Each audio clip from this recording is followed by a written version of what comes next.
Buenos días. Quiero hacer el énfasis en que el curso no cambia a nadie. El curso no afecta a nadie. El curso es una prescripción médica. Si un médico te prescribe algo y tú no le crees, pues vas a ir y te vas a buscar otro médico, ¿no? Porque a veces sucede que el médico nos dice lo que no queremos oír y no nos gusta. Entonces vamos a veces con otros médicos, o hay quienes cuando no conocen a Cristo van con los brujos o van con alguien que les endulce el oído.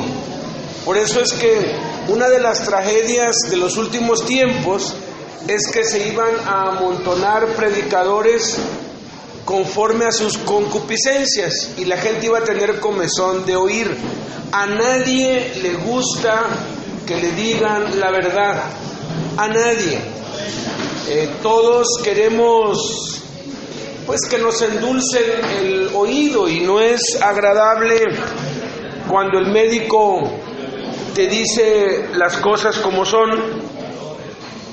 Pero repito, este curso simplemente te da un diagnóstico, una prescripción, y te dice: estás perdido, estás podrido, estás corrupto, no tienes remedio, no tienes esperanza, a menos que tomes la medicina. Lo más importante del curso son las tareas. Entonces, si me acompañan aquí a la página número 9, la tarea práctica número 1 dice: a partir de hoy empieza a leer los evangelios de Jesucristo. Inicia con Mateo, Marcos, Lucas y Juan. En las 9 semanas del curso, léelos por lo menos 3 veces cada uno. Entonces yo tengo que asegurarme de yo hacerlo, y tengo que supervisar que aquellos a quienes se los doy lo hagan. Luego hay 30 escrituras en donde Jesús dijo: de cierto les digo. 70 veces Jesús dijo: de cierto les digo. Pero en estas 30 que están escogidas aquí, tiene que ver con los milagros, con lo imposible, tiene que ver con aquello que es imposible para los hombres, pero que únicamente es posible para Dios. Entonces, iniciamos aquí la prescripción o la cura, ¿no? Reafirmando las palabras de Jesús, porque Él dijo: conocerás la verdad si permaneces en mi palabra. Y se van a dar cuenta que no es fácil, se van a dar cuenta que no es agradable, porque nuestra carne se va a resistir, Satanás nos va a estorbar, y es como cuando el médico te dice: tiene que hacer ejercicio, tiene que caminar y trotar 1 hora diaria, y no te gusta hacerlo. Tienes la opción de no hacerlo, pero las consecuencias se sufren. Entonces, aunque no nos guste, yo les animo a esforzarnos. Y aquí es donde aplica lo que Pablo le dijo a Timoteo: esfuérzate en la gracia. Parecería una contradicción, porque gracia es gratis. Gracia no requiere esfuerzo. Entonces, ¿por qué me tengo que esforzar en la gracia? Y la ilustración que a mí me gusta, que me hace entender por qué me tengo que esforzar si ya Cristo lo hizo todo por mí, es la del auto que te regalan. Tú no sabes conducir un auto y alguien viene y te entrega un auto nuevo y te entrega las llaves y los papeles y todo. ¿Qué vas a hacer? Pues tienes que aprender a manejar. Tienes que ir con las autoridades y sacar una licencia. O sea, eso ya te toca hacerlo a ti. Ahora, no vas a aprender a manejar y no vas a conseguir una licencia de conducir para ver si te regalan un auto. No, lo vas a hacer porque ya tienes el auto allí y ahora tienes que usarlo. Si no te esfuerzas en aprender, y vaya que aprender a conducir no es fácil, es muy frustrante cuando empiezas y te desesperas, pero al final de cuentas, después de intentarlo muchas veces, uno logra aprender a conducir y da miedo, ¿no? Porque y si choco, y siempre hay riesgos, claro que siempre hay riesgos. Pero todo tu esfuerzo no va encaminado a que a que alguien te dé el auto, ya te lo dieron y por eso te esfuerzas. La salvación, la liberación ya nos fue dada. Todas las cosas que necesitamos ya nos fueron dadas, ya las tenemos. Pero ¿por qué no las disfrutamos? Pues como aquel que tiene un auto en la puerta de su casa, pero no sabe conducirlo. Siempre va a estar dependiendo de otros. Me colabora y me lleva y va a tener que depender de otros para usar lo que le pertenece. Y muchos viven así, dependiendo del pastor, de la iglesia, del ministerio. Y cuando no está el que te colabora para conducir el auto, pues te quedas imposibilitado y tienes que irte a pie. Y es como si no tuvieras nada. Y esa es la realidad de muchos cristianos. Dependen de la institución, de los hermanos, de la iglesia, del pastor. Y mientras están todo va bien, pero llega un momento en que no están y es cuando entonces sufres. Por eso es que tenemos que esforzarnos en la gracia que es en Cristo Jesús, echar mano de la vida eterna. ¿Para qué? Pues si tengo a Jesús dentro de mí, pues no necesito depender absolutamente de nadie. Yo puedo. Si otro puede, yo puedo.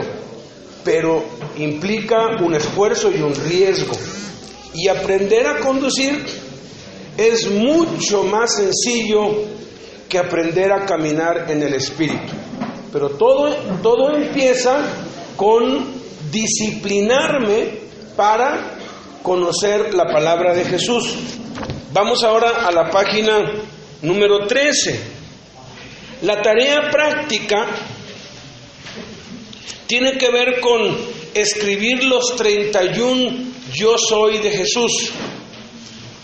31 veces en el Nuevo Testamento se refiere a Jesús como el Mesías, como el pan de vida, como la luz, como el alfa, la omega, el principio y el fin.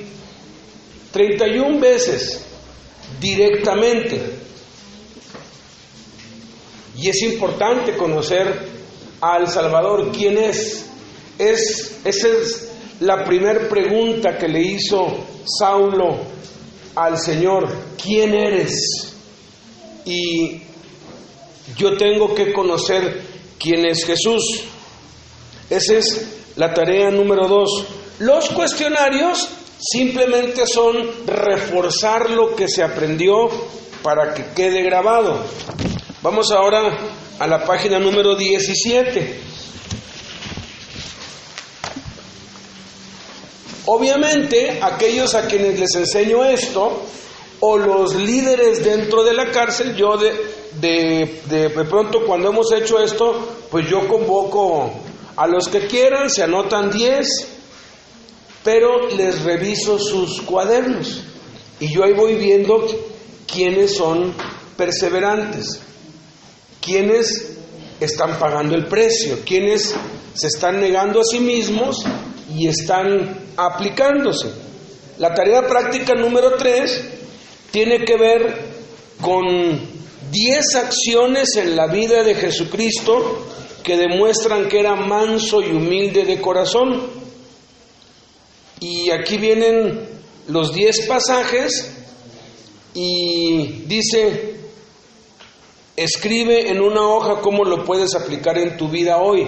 Y aquí es donde te das cuenta cuando alguien hace una tarea a la ligera porque no se esfuerza. Pero si tú te tomas el tiempo, te llevas como unas 2 horas para resolver esta y cada una de las otras tareas.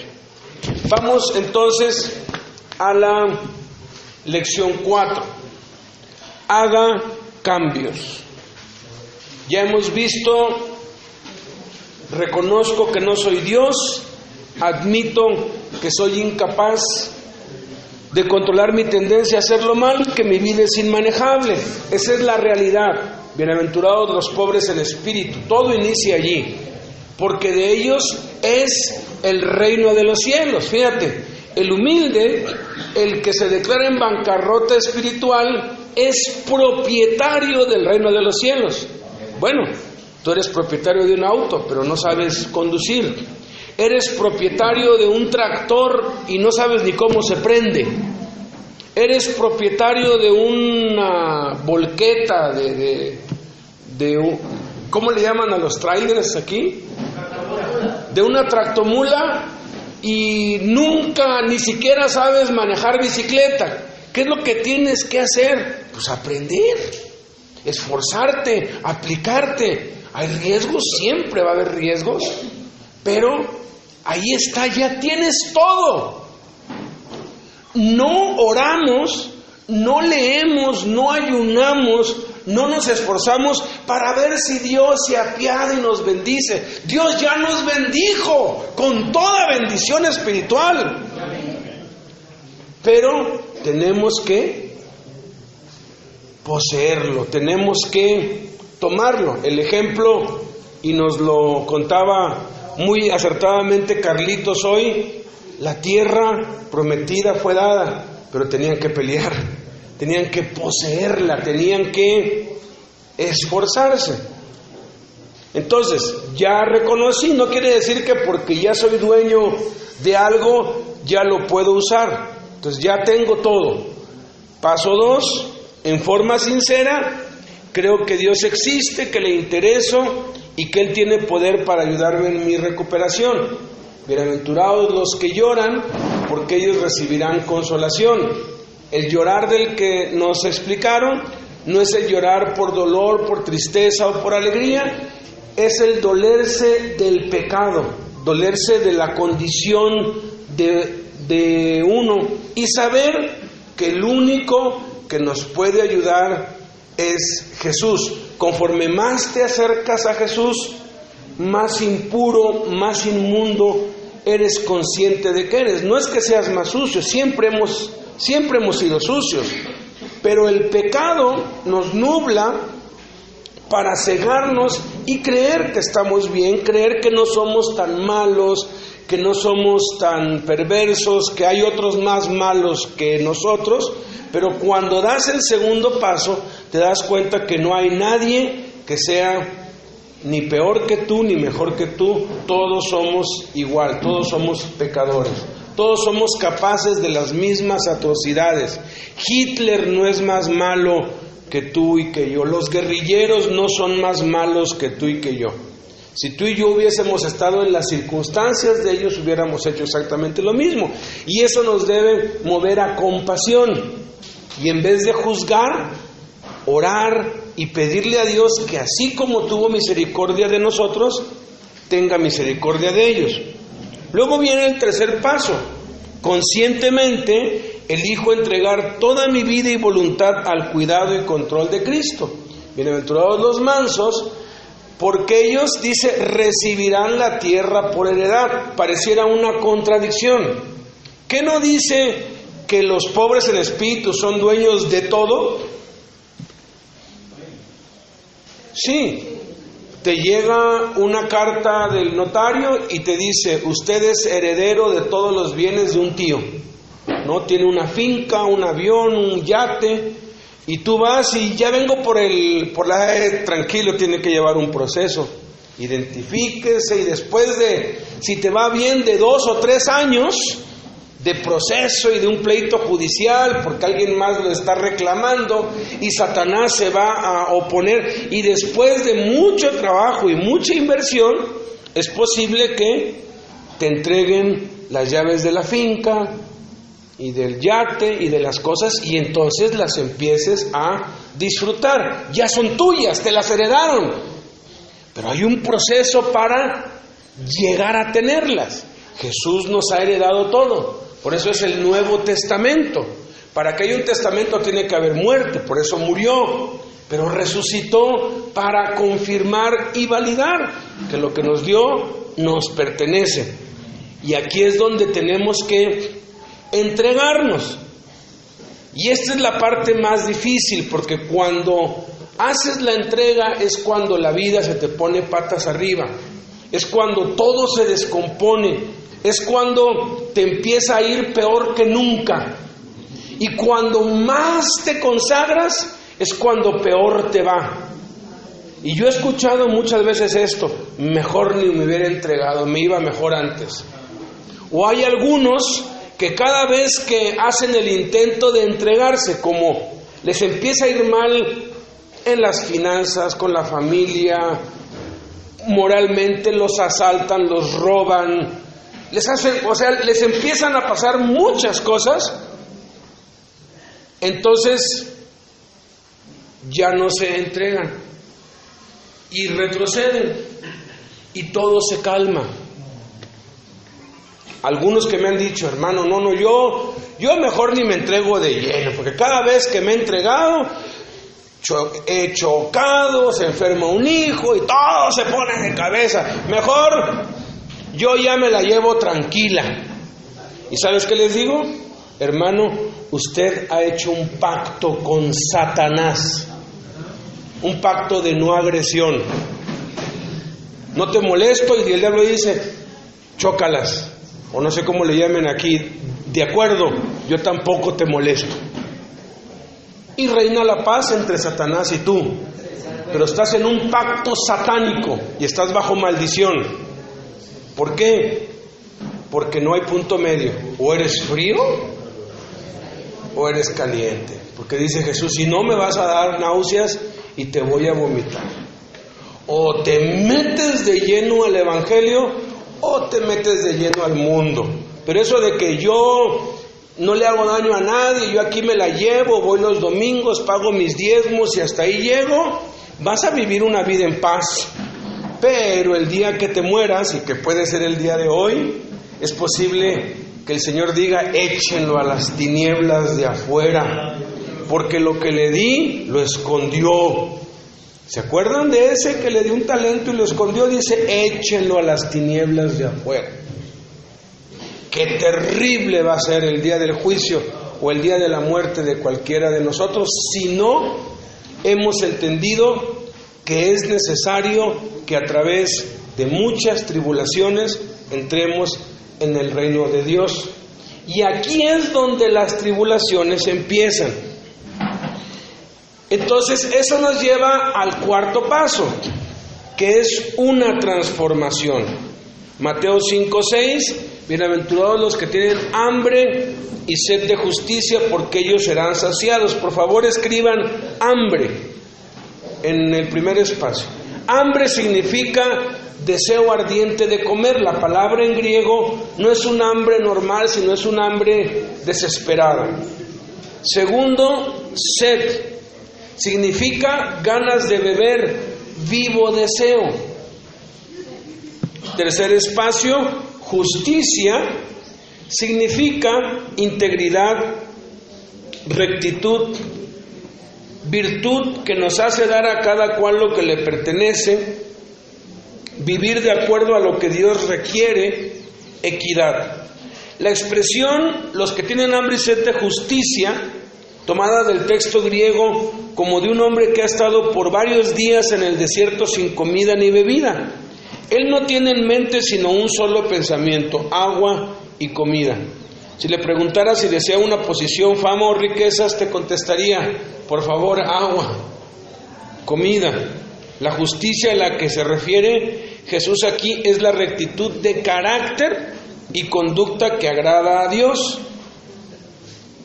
Tener hambre y sed de justicia, escribe por favor, tener hambre y sed de justicia es tener un deseo vivo y ardiente de ser una persona íntegra, de vivir de acuerdo a lo que Dios quiere. Cuando tú llegas a este paso, ya tu mayor anhelo no es tener una casa propia, o un auto, o una esposa, o tener plata, o ir a un viaje. Ya tu mayor anhelo es cambiar, dejar de pecar, dejar la maldad, ser como Jesús. Y uno se da cuenta que estamos lejos, estamos a millones de años luz de lo que es Jesús. Pero empieza con un deseo. El deseo no nos cambia, pero el deseo es el camino hacia conseguirlo, un deseo ardiente. ¿Cómo aplicamos esta bienaventuranza? Un cambio total, anhelo con todo el corazón que Dios haga en mi vida. O sea, ya mi prioridad en la vida se vuelve, quiero cambiar, quiero dejar de hacer lo malo y quiero aprender a hacer lo bueno, porque no quiero hacer lo malo y lo hago, y quiero hacer lo bueno y no puedo. Por lo tanto, me someto voluntariamente a Él y le pido humildemente que remueva mis defectos de carácter. Y aquí es donde nos encontramos con Adán. Todos venimos de Adán. Todos estamos cortados de la misma raíz. Todos nacemos en pecado. El pecado mora en nosotros. Todos tenemos la misma tendencia, todos sin excepción. Y nuestros defectos de carácter provienen de 3 fuentes. La primera fuente es de mis cromosomas. Nuestro papá y nuestra mamá se unieron y cada uno contribuyó con 23 cromosomas. Y así como hay enfermedades hereditarias, porque se hereda, la diabetes se hereda, el cáncer se hereda, el SIDA se hereda, hay enfermedades congénitas que le llaman, también hay defectos de carácter que heredamos de nuestros padres. Uno ya viene predispuesto a ciertas tendencias. No quiere decir que me puedo excusar y decir, no, pues es que mi papá era alcohólico, entonces pues yo tengo la tendencia a ser alcohólico, voy a ser alcohólico. Porque Cristo rompe con cualquier maldición y nos desata y nos libera. Segunda fuente de mis defectos de carácter es de mis circunstancias. Desde niños, lo que vivimos, lo que experimentamos, el ambiente en el que crecimos, nos contaba Gloria de la violencia extrema en su casa, tanta violencia vio que pues siendo una niña casi mata a su papá. Y lo creyó porque no lo volvió a hacer, ¿verdad? Porque dijo, no, esta sí me va a matar. Obviamente, no es normal que un niño dañe de ese modo a nadie. ¿Pero por qué lo hizo? Porque todo el entorno era violento y eso produjo violencia. Somos víctimas de una mala educación. Los padres a veces somos muy egoístas y nos peleamos y los más afectados son los hijos. Y cuando el padre se va de la casa, los más afectados son los hijos. Y cuando hay un divorcio, los más afectados son los hijos. Y cuando hay un adulterio, los más afectados son los hijos y son los que más sufren. Y ellos son víctimas y crecen con resentimiento. Y cometen el peor error, juzgan a sus padres. Y se prometen, nunca voy a ser como mi padre, nunca voy a ser como mi madre, y terminan siendo igual o peor que ellos. Porque hay una ley espiritual. No juzgues para que no seas juzgado. Porque con la misma medida que juzgas, serás juzgado y aún se te añadirá. Entonces, si yo digo, yo nunca voy a ser como tal o nunca voy a hacer esto, te estás condenando a hacerlo. Tercero, de mis elecciones. Todos tenemos una voluntad dada por Dios. Nadie nos puede obligar a hacer lo malo. Satanás no nos puede obligar a hacer lo malo. Nuestra carne no nos puede obligar a hacer lo malo. Tenemos voluntad propia. Más bien es con la conciencia con lo que trabaja Satanás, y es con la conciencia con la que también trabaja Dios, porque nuestra conciencia, nuestra mente es el piloto automático de nuestra vida, y esto es la causa de que hijos de padres irresponsables, de padres delincuentes, de hombres adictos a las drogas, de pronto se convierten en estudiantes ejemplares, ciudadanos ejemplares, brillantes, y los padres ahora sí que no daban una, porque hay una idea errónea de que si uno educa bien a los hijos y les da buenos principios, no tienen por qué desviarse, pero se nos olvida el factor de la voluntad. Y se nos olvida el factor de que todos somos cortados con la misma tijera. Samuel, Dios dijo que no hubo otro profeta como él, que ninguna palabra dejó caer a tierra. Sin embargo, sus hijos eran terribles, eran muy descarriados. David fue un rey conforme al corazón de Dios, y su hijo Salomón, totalmente descarriado. Y podemos ver un patrón así, reyes muy malos que tuvieron hijos muy buenos. De hecho, uno de los mejores reyes, que es considerado a la altura de David, fue hijo de uno de los peores reyes de los reyes en Israel. ¿Por qué? Porque los hijos tienen voluntad propia. Tenemos que criarlos de tal manera que les demos los principios, pero la decisión que ellos tomen ya es algo entre ellos y Dios, y cada uno va a dar cuenta de sí mismo. Hay un falso concepto de que los padres van a dar cuenta de sus hijos. No es lo que dice la Biblia. La Biblia dice que yo voy a dar cuenta de si yo fui un buen padre y yo eduqué y corregí y amonesté en amor y con disciplina a mis hijos. Pero yo no voy a dar cuenta de ellos. Ellos van a dar cuenta de ellos mismos. Si yo hice lo que tenía que hacer y ellos se descarriaron, Dios les va a pedir cuentas a ellos, y la sangre de ellos va a ser sobre ellos. Pero si yo no los crié correctamente y se descarría, Dios me va a pedir cuentas a mí de que no hice el trabajo que yo tenía que hacer. En Ezequiel está eso. Si tú le dices a alguien que se arrepienta y no se arrepiente, su sangre va a ser sobre él. Pero si no se lo dices, la sangre de él va a ser sobre ti. Entonces tenemos que cumplir con lo que nos toca. Como líderes, tampoco vamos a dar cuenta por las ovejas.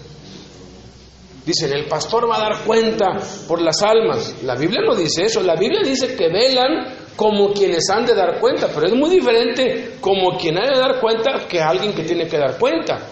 Cada quien es responsable, cada uno dará a Dios cuenta de sí, porque es muy fácil, ¿verdad?, echarle la culpa a los padres. Yo soy adicto, o yo soy iracundo, o yo soy fornicario porque mis papás me criaron mal, o porque lo traigo en los genes. Estoy pasándole la culpa a otros. Lo que hicieron Adán y Eva, le echaron la culpa a otros. Otros le echan la culpa al pastor, es que el pastor no me enseñó bien. Otros le echan la culpa al diablo. Es que se me metió un demonio de robo y por eso ando robando. Se me metió un demonio de fornicación y por eso... No, somos responsables, porque Jesús dijo que de dentro del corazón de los hombres salen los adulterios, las fornicaciones, los homicidios, los hurtos, etc. Los demonios lo que hacen es incitar, es revolotear, alborotar lo que ya tenemos dentro, pero no nos pueden obligar a nada. Vamos entonces a descubrir por qué es tan difícil cambiar los defectos de carácter. Primera razón es porque los he tenido por mucho tiempo. Escribe allí, por mucho tiempo. De hecho, es algo ya con lo que te identificas. Ya hasta dices, pues yo soy enojón, yo soy de carácter violento. Cuando empecé a ir a la penitenciaría en 1995 en el Distrito Federal, uno de los hermanos allí, con mucho miedo, con un pavor terrible, casi que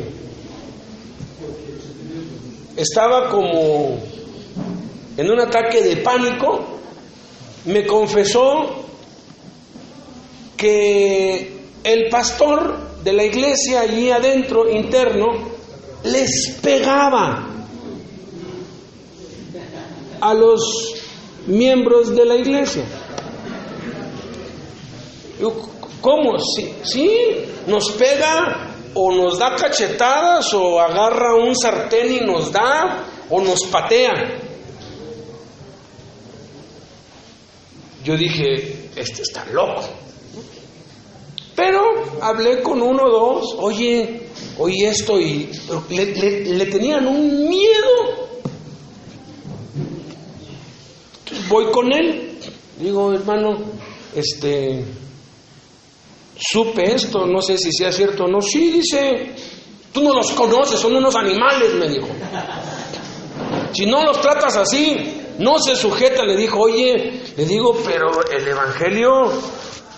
No, allá afuera es una cosa, acá otra. Entonces hay que hacer un evangelio para la cárcel y un evangelio para la calle.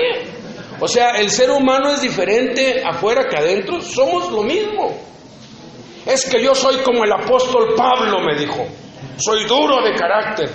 Y efectivamente, el apóstol Pablo era duro, tosco, agresivo. Pero el evangelio lo transformó. ¿Has leído la segunda carta que escribió? La primera carta fue Gálatas, la segunda fue primera a los tesalonicenses, en el año 50, empezando el ministerio de Pablo, no más de 15 años, y les dice, ustedes son testigos de cuán santa, justa e irreprensiblemente nos comportamos como ustedes, cómo los tratamos con ternura, como la nodriza cuida a su recién nacido. ¿Cómo cuida una madre a un recién nacido? Que nadie lo toque, con una ternura extrema. Yo le dije, sí, Pablo así era. Pero el evangelio lo transformó y se volvió el hombre más tierno, dulce y apacible que ha existido. Uno de los más dulces y apacibles que han existido. Entonces, no te excuses con que yo soy como Pedro, soy atarantado, atolondrado, yo siempre soy impulsivo. Pedro era así, pero no terminó así. Yo soy analfabeta como Pedro, por eso no estudio. Espérame tantito, Pedro se volvió políglota. Su lenguaje original era arameo. Tuvo que aprender hebreo para leer las escrituras y tuvo que aprender griego para escribir sus cartas. ¿Ya aprendiste inglés y francés? Eso no es fácil. No te excuses. No culpes a otros de tu mal carácter o de cómo eres. Deja de negarlo. Reconoce, necesito ayuda. Les vuelvo a repetir. ¿Quieres de verdad saber qué cosas necesitas cambiar? Pregúntale a tu madre o a tu esposa. Y no hagas una escena, porque a veces les tienen miedo. O sea, no, a lo mejor no le digo nada porque tantito y estallas, ¿no? A Jaime lo apodaban Fosforito en la cárcel porque se encendía con cualquier cosa. Pero después Cristo lo transformó, ¿no?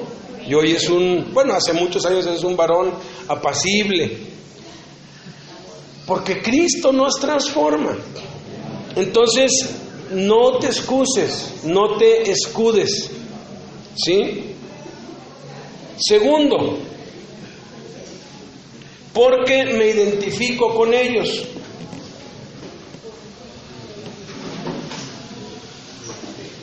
Te vas a espantar cuando tu mamá, tu esposa o alguien que te ama de verdad te diga tus verdades, y te va a doler, porque duele cuando te dicen todos tus defectos, duele. No nos gusta escucharlo. Es más, si hay personas que te caen mal o que no las toleras, es porque tú eres igualito o peor, porque generalmente aborrecemos nuestros defectos en otros. Pero ya nos acostumbramos, nos identificamos y creemos que esa es nuestra personalidad. Los Pérez y Pérez de Rivadeneira, López, Martínez, así somos y así hemos sido y así seremos. Genio y figura hasta la sepultura. Árbol que nace torcido jamás se endereza. Mentira. Sí se endereza, Jesús lo endereza. Tercero, porque son una compensación. O sea, tú has conseguido cosas a través del enojo y los gritos. Todo el mundo te tiene miedo y te obedecen y consigues lo que quieres temporalmente porque te tienen miedo. No se vaya a enojar y cállate. Y la gente te tiene miedo. Pero eso es temporal. Y por eso las madres gritan en la casa, porque los niños no entienden. Yo aprendí que hay algo más efectivo y se llama corrección divina. Entonces a mi hijo le decía: hijo, vete a dormir. Yo sabía que no me iba a hacer caso. A los 2 minutos: hijo, vete a dormir.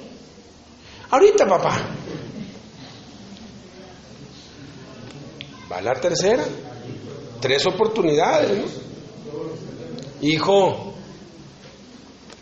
ya son las 9:05. Ya deberías estar en la cama desde hace 10 minutos. Ahorita, papá. ¿Okay? Voy por la vara sin avisar. ¡Ay! ¡Ay! ¿Por qué me pegas? Te dije, mi hijo, que te fueras a la cama. Y faltan 2. Abrazo, lo beso, te amo, hijo. Y lo hago porque te amo, lo hago por tu bien, porque si tú no aprendes a obedecer, te voy a arruinar la vida. Y mamá, al otro día: hijo, vete a dormir. No hace caso. Ya en la segunda vez como que empieza a reaccionar. Y en la tercera, cuando ve que vienes con la vara, sale corriendo y se mete a la cama y ahí está, ¿no? En la casa nunca le tuvieron miedo al coco. No sé si aquí le digan a los niños: va a venir el coco. el cuco, el que sea. ¿Cómo le dicen aquí? Coco. No, en la casa le tenían miedo a la varita. Compramos yo creo como 20 varitas. De pronto no estaban, desaparecían. Entonces compraba 2, 3 y desaparecían. Tengo un amigo, Arturo Olmedo, le regalamos una lavadora. Tenemos una lavadora, nos regalaron otra y se la regalamos a él. Y como él sabe arreglar cosas, la desarmó para darle mantenimiento. Habían 6 varas allí metidas así entre los recovecos y en todas partes. Y dice que una estaba trabada porque ya como que ya no daba bien, pues las escondieron. Tenían un pavor a la vara. Pero funciona, funciona. No tienes que gritar, no tienes que amenazar. Eso no está bien.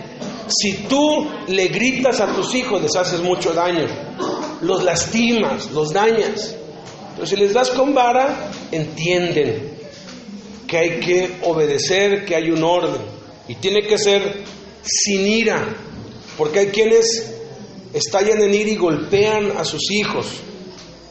Y dicen, no, es que no me entienden de otro modo, como el pastor dentro de la cárcel que decía, es que si no les pego, no me entienden. Y no es así. Número 4, porque Satanás me desanima. Cada vez que dices, hoy no voy a... Y agrégale, hoy no voy a decir malas palabras, hoy no me voy a airar, hoy no voy a decir una mentira, hoy... Cada vez que tú te propones no hacer algo es cuando más lo haces. Porque cada vez que tú te propones dejar de hacer algo, tú estás jugando a ser Dios. Porque tú todavía crees que puedes. Y mientras creas que puedes, no vas a poder curarte. Tienes que llegar al punto de la realidad. No puedo. Y entonces ya estamos ahorita en la transformación. En cuanto lo dejas de intentar y te entregas a las manos de Jesús, es cuando empieza la transformación. Pero es como cuando uno va al dentista. Qué miedosísimo es ir con el dentista, ¿verdad? Te pone acá y estás expuesto y esa cosa y te da miedo. Pero tienes que cooperar, colaborar. ¿Te va a doler? Claro que sí, pero tienes que colaborar. De igual modo, queremos que Dios nos cambie, tenemos que colaborar.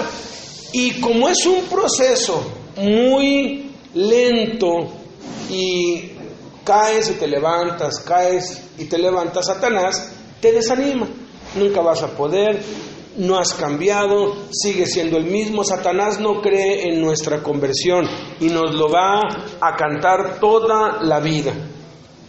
Entonces, ¿cómo puedo cooperar con Dios en el proceso de cambio? Romanos 12:2 dice, no se conformen a este siglo, a este mundo, sino transfórmense por medio de la renovación de su entendimiento, para que comprueben cuál es la buena voluntad de Dios, agradable y perfecta. Esto tiene que ver con la renovación de la mente. Nuestros pensamientos son el piloto automático de nuestra vida. Si tenemos que cambiar nuestra vida, si deseamos cambiar nuestra vida, tenemos que cambiar nuestra forma de pensar. La Biblia dice que nuestros pensamientos determinan nuestros sentimientos y nuestros sentimientos determinan nuestras acciones.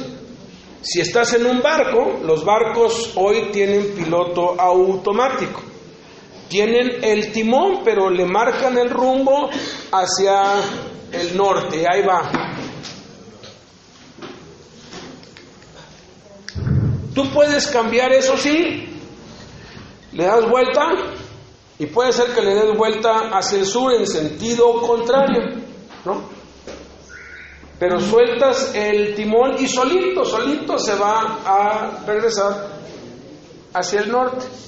Entonces le vuelves a dar vuelta hacia el sur y tienes que quedarte allí sosteniendo el timón,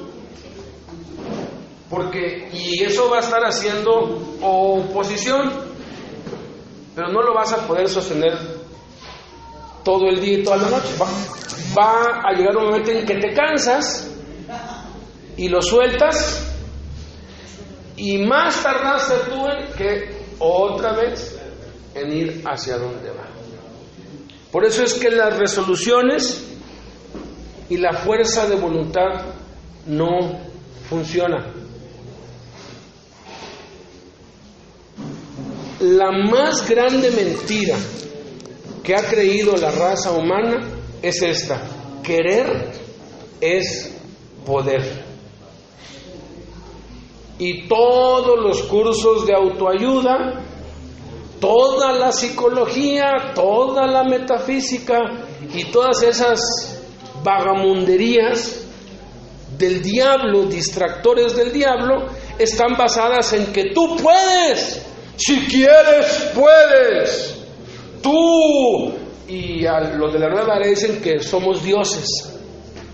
Solo que hay que desarrollar esa divinidad. Nosotros podemos. Que somos buenos por naturaleza. Nacimos buenos, nada más que nos hicimos malos. Y una contradicción total. No se puede. Separados de mí, Jesús dijo, no pueden hacer nada. Entonces, hay 7 acciones que tenemos que aplicar para cooperar con Dios en el proceso de cambio.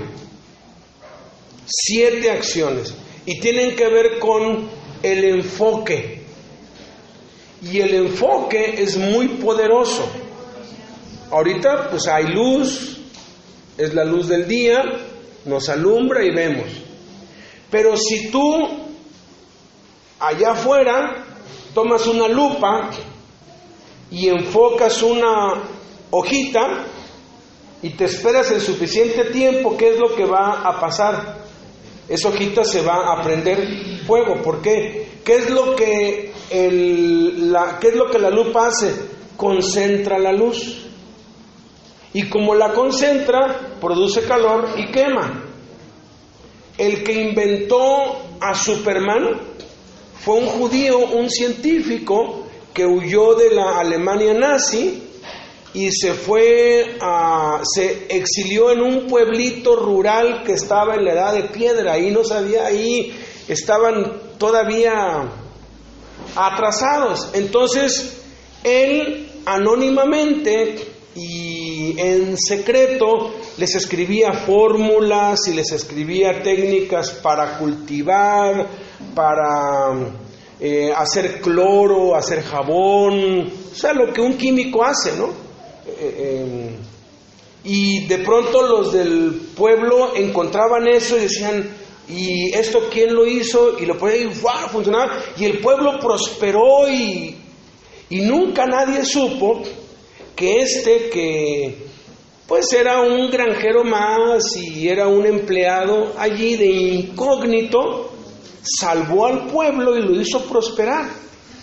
Ese hombre inventó la historia de Superman, ¿no? Alguien con superpoderes que anónimamente hace el bien, pero que tiene una identidad en la que parece que no hace nada. Sí, y en ese tiempo, científicamente, lo más fuerte era el acero. El acero era indestructible, entonces le puso el hombre de acero. 30 años después se descubre la tecnología láser. ¿Qué es la tecnología láser? Es el enfoque concentrado de la luz. ¿Y saben qué? El láser traspasa el acero. Entonces Superman no puede contra una espada láser de los Jedi, ¿verdad? Star Wars lo parten en dos, que si es un hombre de acero. ¿Por qué les digo esto? Porque la luz es lo más poderoso, y la luz concentrada hasta el día de hoy es lo más poderoso que existe en el planeta Tierra, el láser. Bueno, cada una de estas 7 cosas tiene que ver con concentrar la enseñanza de Cristo en 7 cosas para superar un defecto de carácter, un mal hábito. Ya que hayas hablado con tu esposa, corrobóralo con tu madre, corrobóralo con algún amigo. Oye, háblame con la verdad. ¿Qué cosas crees tú que debo cambiar? ¿Qué cosas ves malas en mí? Te va a decir, y ya que tengas esa lista, escoge la que más daño te hace. Obviamente, el que es adicto a las drogas, pues su adicción a las drogas es lo que más daño le hace, ¿sí? Por eso es que hay que internarlos en una casa, hay que tomar medidas extremas, porque ya el problema es extremo. Pero el problema es que los que no tenemos adicción a las drogas y tenemos una vida normal, entre comillas, creemos que estamos bien, cuando que tenemos problemas de carácter, tenemos problemas de lujuria, tenemos problemas de celos, de odio, de falta de perdón, que afecta nuestro entorno. Yo les digo, hago esto porque yo hice ese ensayo con mi esposa, con mi mamá, con amigos, y anoté 34 cosas que tengo que cambiar en mi vida. Entonces dije, a ver, ¿cuál es la que afecta más? De todas estas, ¿cuál es la que afecta más? Cuando me casé me di cuenta que pues mi carácter iracundo, yo vivía solo, pues estaba fuera de control. Mi esposa me dijo, te enojas mucho, gritas mucho. ¡No grito! Me estás gritando. ¡No te estoy gritando! Ni siquiera se da cuenta uno, ¿no? Entonces yo dije, esta está loca, ¿no? Fíjate, yo queriendo que me terminé peleándome con ella y no acepté. Cuando hablé con mi mamá le dije, oye mamá, fíjate que estoy haciendo un curso y tengo una tarea y pues ¿me podrías decir tú qué cosas crees tú que yo debo cambiar? Lo primero que me dijo es, te airas muy rápido. Pero mamá, ¿por qué? ¿Cómo? Pero ¿por qué dices eso? No es que tú no estás bien. Y de pronto digo, sí es cierto. Ahora, no me airaba ni con los hermanos, me airaba con los más importantes, con mi esposa. Porque a veces somos dulce con todos, pero simplemente estamos conteniendo el defecto y llegamos a la casa y ¡guau! Se desparrama. Y entonces apliqué esto. Me tomó como 1 año y medio o 2. Ahora, antes de esto, cuando yo estaba soltero, pues yo dejé el alcohol, dejé el cigarro, dejé la fornicación, yo tenía 3 novias, dejé todo. Y no tuve que preguntarle a nadie qué es lo que tenía que cambiar. La masturbación se convirtió en una adicción. No había revistas, ya no había, yo me despojé totalmente de todo. Es más, casi no salía de mi dormitorio porque no quería pecar contra Dios. Pero recaía y recaía y recaía y recaía y apliqué esto. Y yo sé hoy cuando un adicto me dice, llevo 3 años, 2 meses, 10 días sin droga. Yo les puedo decir cuántos años, meses y días llevo sin masturbarme. Y yo contaba los días y conseguí la victoria. La conseguí. Porque hay victoria en Jesús. Ya estando casado, yo dije, no, pues ya con eso ya estoy del otro lado. Y no, cuando me casé salieron a flote un montón de defectos que ni siquiera se habían, pues es que cuando estás solo, pues hay muchas cosas que necesitas convivir con alguien para que salgan.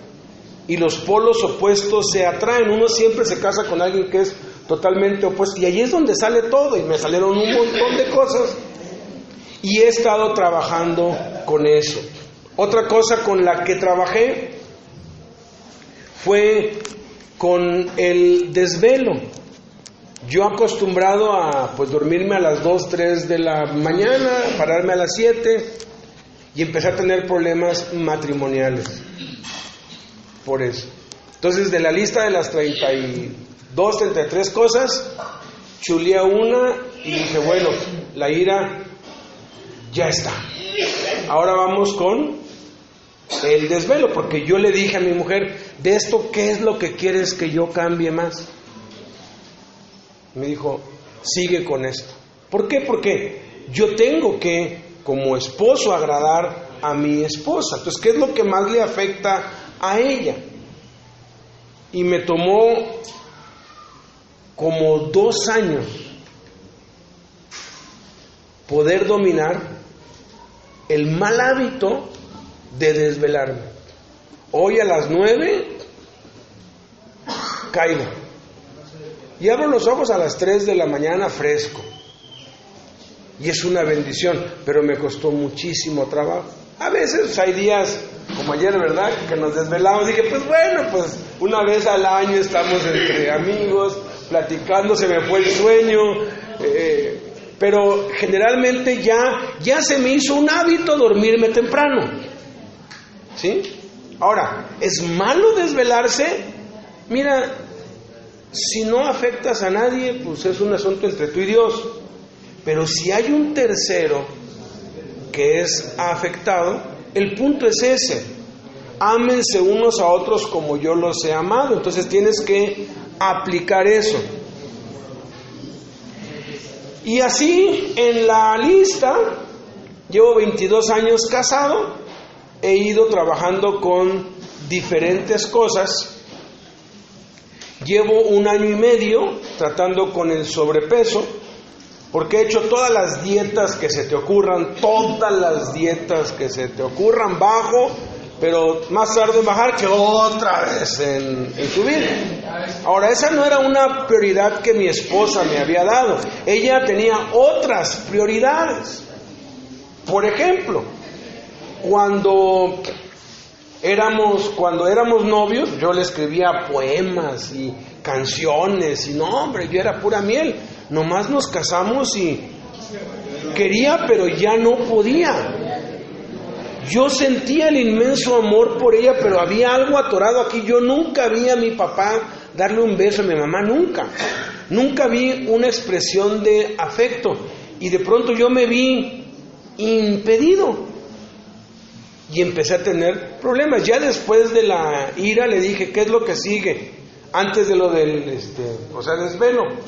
Me dijo, pues es que ya no me expresas que me amas, ya no eres cariñoso y romántico como antes. Ok, voy a trabajar en eso, y apliqué esto. Esto funciona, pero no es mágico. O sea, si tú esperas que en un retiro de 3 días, en México les llaman encuentros, no sé cómo aquí les llaman, pero allá les prometen que en 3 días van a ser liberados y cambiados para siempre. Eso es mentira. No es cierto. No es cierto, es un engaño. Toma tiempo. Y te estoy contando esto porque yo no quiero que te frustres de digas, no, pues es que ya lo apliqué, llevo 1 año y no funciona. Toma tiempo.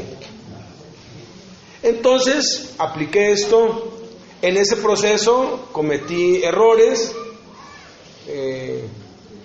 Le decía que la amaba, me portaba romántico y era peor porque me decía, es que te oyes fingido, o sea, no suena natural, ¿no? Tanto te cuesta. Es que sí te amo, pero... Entonces compré un libro, ¿no? Que se llama 52 maneras de decirle te amo a tu esposa, ¿no? Una cada semana. Y descubrió el libro y fue peor. ¿Cómo es posible que tienes que comprar un libro para amarme? Se me armó peor. Entonces ya no le decía nada. Y si le decía, tenía problemas. Y si no le decía, tenía problemas. Y entonces, aplicar esto. No se espanten, ¿eh? Eso me tomó 5 años. 5 años.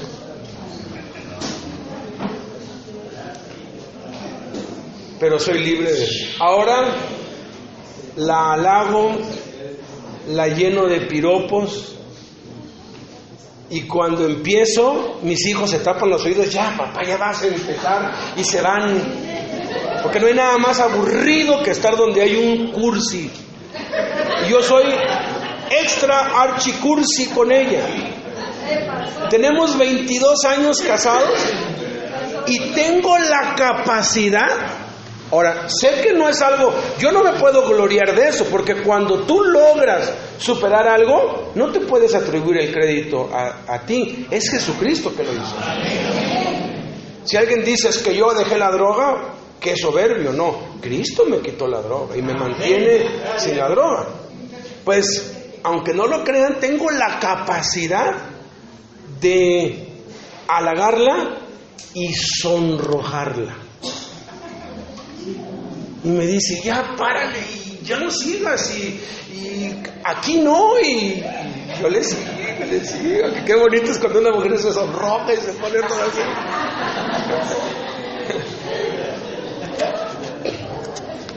Y gracias a Dios ya no es un problema eso.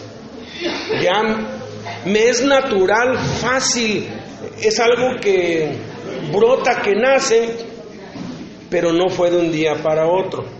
Hay otras áreas íntimas, personales, vergonzosas, que no quiero comentar aquí, pero ahorita tengo 1 año y medio trabajando con el sobrepeso, porque en la lista no estaba en el primer lugar. Ya cuando yo reviso esa lista con ella, ¿no? Me dice, ¿por qué no ahora trabajas con esto? Me dijo, ¿crees que ustedes son los únicos que les gusta ver bonito? A nosotras también nos gusta ver bonito. También nos gusta ver bien, ¿no? Entonces, dejé de hacer dietas, porque en este curso te enseña que ninguna resolución, ningún método humano funciona. Entonces, lo que ya logré es que llevo 1 año y medio sin cenar, sin comer en la noche. Porque yo sé bajar de peso. Yo te puedo bajar los kilos que quieras, pero más tardo en bajarlos que en subirlos otra vez. Entonces, más o menos me hice como que una proyección de 3 años. Dije, ok, voy a conquistar el ya no comer nada en la noche. Con eso me he mantenido gordo, pero gordo estable. O sea, ya no me hago muy gordo. Ya ni subo ni bajo. ¿Por qué? Porque desayuno bien, almuerzo bien, y nomás un jugo, un té, un café, algo líquido y ya. Ya lo logré, ya no me provoca nada en la noche, nada, o sea, ya nada, ya. Ahora que vine para acá, yo venía con la inquietud, es una tentación. Voy a ver si ya superé ese problema, ese mal hábito de la mala alimentación. Y gracias a Dios lo logré. De todos los días que he estado aquí, nada más un día comimos allí algo muy rico. Al otro día el cuerpo me lo cobró, me sentí mal, estuve yendo al baño. O sea, mi cuerpo ya se adaptó, gracias a Dios, ya no tolera comida en la noche. Y estoy muy agradecido con Dios porque Él lo está logrando. Entonces, ¿qué es lo que sigue? Bueno, lo que sigue ahora es bajar de peso. Y una vez que baje, pues con que ya no cene, me mantengo en el peso que mi esposa quiere que yo tenga. Porque lo hago más que por mí, lo hago por ella, por amor a ella, porque tenemos que amarnos los unos a los otros. Esto funciona. Entonces, vamos a ver los 7 pasos y luego doy una explicación muy breve sobre cada uno. Número 1, enfóquese en cambiar, escribe allí, un defecto a la vez. Enfóquese en cambiar un defecto a la vez. Proverbios 17:24 dice: en el rostro del entendido aparece la sabiduría, mas los ojos del necio vagan hasta el extremo de la tierra.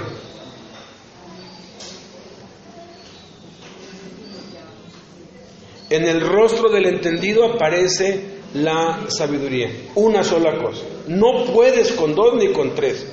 Porque hay quienes quieren cambiar todo de una vez. Vas a terminar agotado y no vas a... ¿Qué pasa con lo otro? Pues bueno, pues ya va a haber tiempo. Tienes años con eso. Puede esperar. Mientras tanto, trata con lo que más daña a los que están cerca de ti o lo que más te daña a ti. 2, enfóquese en la victoria un día a la vez. Un día a la vez. Mateo 6:11.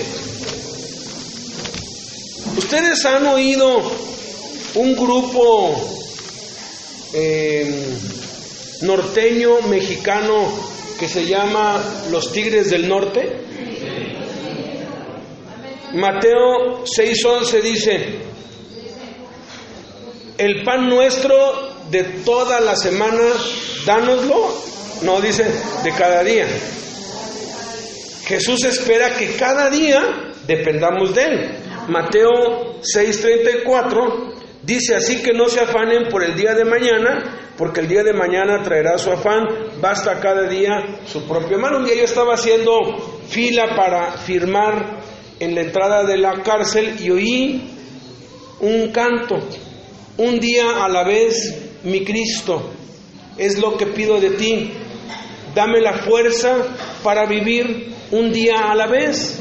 Ayer ya pasó, mi Cristo, mañana quizá no vendrá. Dame la fuerza para vencer un día a la vez. Yo dije, qué bonita letra, qué bonita canción. Y la tonada es bonita. Un día a la vez, mi Cristo, es lo que pido de ti. Dame la fuerza para vencer un día a la vez.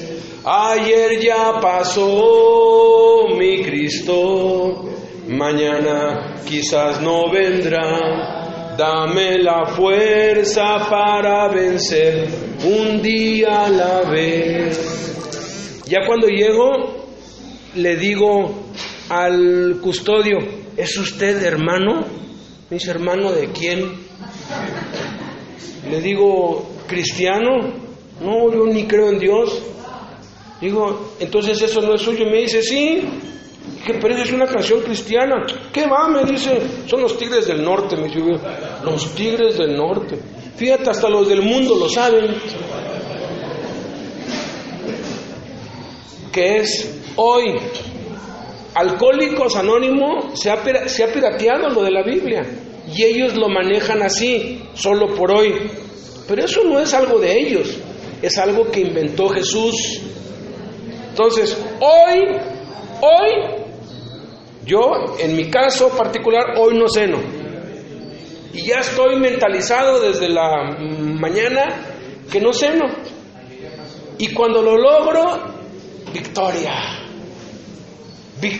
porque es día a día a día. Número 3, enfóquese en el poder de Dios, no en su poder ni en su fuerza de voluntad. Enfóquese en el poder de Dios, no en su poder ni en su fuerza de voluntad. Jeremías 13:23 dice lo siguiente: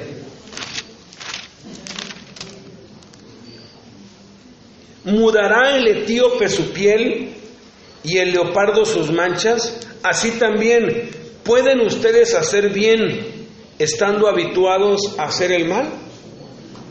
De aquí viene: árbol que nace torcido no se endereza nunca. Pero ¿qué es lo que dice Filipenses 4:13? Todo lo puedo en Cristo que me fortalece. Todo. Entonces, todo lo podemos lograr. Número 4.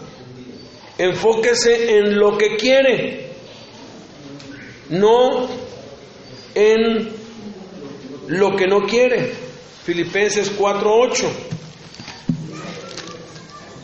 dice: por lo demás, hermanos míos, todo lo que es verdadero, todo lo honesto, todo lo justo, todo lo puro, todo lo amable, todo lo que es de buen nombre, si hay virtud alguna, si algo digno de alabanza, en esto pensar. Entonces, enfócate en lo que quieres, no en lo que no quieres. Si yo me enfoco en bajar de peso, voy a estar atormentado todo el día. O sea, yo no me tengo que enfocar en lo que no quiero. Me tengo que enfocar en lo que sí quiero. ¿Qué es lo que quiero? Agradar a mi esposa. Vivir con una mejor salud, porque el sobrepeso, además que le desagrada a mi esposa, también produce enfermedades y tiene muchas consecuencias físicas. Entonces, no estoy enfocado en no voy a comer, no, estoy enfocado en quiero decirle a mi esposa que la amo ahora de esta manera y quiero servir a Dios muchos años en buena salud. Otra cosa para la que apliqué esto: yo no toleraba el agua simple, no tomaba agua, pura gaseosa y café, y el agua la aborrecía. Me di cuenta, leí que el agua es muy beneficiosa y Jaime nos enseñó que es muy recomendable tomar 4 vasos de agua en ayunas. No, quería vomitar el primer día que tomé, que era como un atole. Agua normal, como sea, tibia es mejor. Hoy ya tengo 12 años bebiendo agua en ayunas y es una delicia.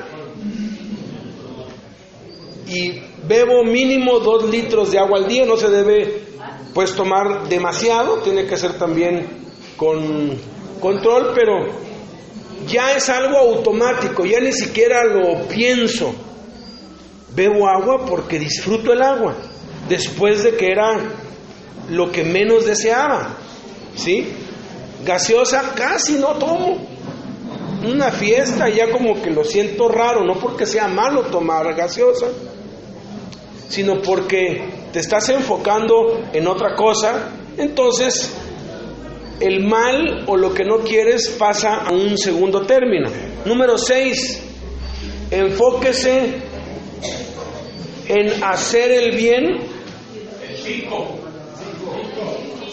El 5, enfóquese en hacer el bien, no en sentirse bien.